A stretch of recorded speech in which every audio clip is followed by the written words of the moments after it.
Agir, c'est une application d'entraide citoyenne que j'ai pensée pour toutes les personnes qui, à un moment donné ou un autre, peuvent se retrouver confrontées à une situation d'insécurité. Donc, tu l'as compris, ça s'adresse vraiment à tout le monde. Bien sûr, je pense d'abord aux femmes, parce qu'elles sont particulièrement exposées aux agressions, au harcèlement de rue, mais je pense aussi aux parents qui s'inquiètent quand leur enfant rentre seul de l'école, d'un entraînement, ou simplement parce qu'ils commencent à sortir seuls ou entre amis le soir, quand ils commencent à avoir un peu plus de liberté, qu'ils arrivent au lycée, etc.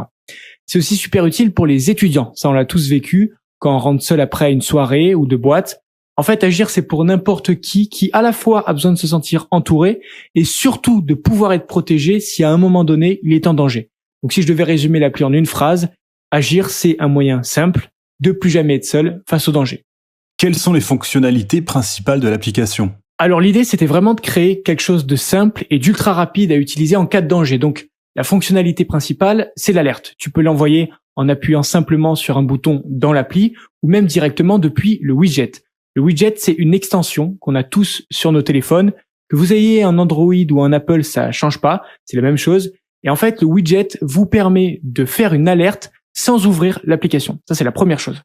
Deuxième chose, quand l'alerte elle est lancée, elle est envoyée à la fois à tes contacts d'urgence, donc ça va être tes proches, tes amis, mais aussi à tous les utilisateurs de l'appli qui se trouvent à proximité. Pour faire simple, cette notification, elle va leur indiquer que tu es en danger et quand ils vont ouvrir l'application, ils peuvent voir ta position qui est actualisée en temps réel sur une carte. Ils vont te voir bouger au mètre près, dans quelle rue tu vas, etc. Troisième fonctionnalité, ceux qui cliquent sur rejoindre la victime, ont directement accès à un itinéraire GPS. La particularité de cet itinéraire GPS, c'est qu'il s'adapte au mouvement de la victime. L'itinéraire se recalcule, ce qui signifie que les aidants seront toujours en capacité de retrouver la victime, même si elle s'est déplacée et qu'elle a déclenché son alerte 500 mètres plus loin. C'est pas un problème. Quatrième fonctionnalité, quand une alerte est déclenchée, il y a un canal de discussion qui s'ouvre automatiquement.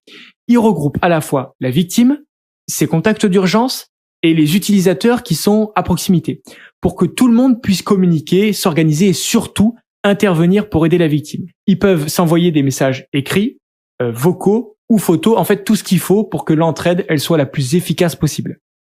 Et du coup, comment t'es venue l'idée de créer Agir ? Franchement, ça s'est fait de manière assez diffuse. J'y pensais depuis pas mal de temps, mais le moment où je me suis vraiment lancé, c'est quand il y a eu l'affaire Thomas.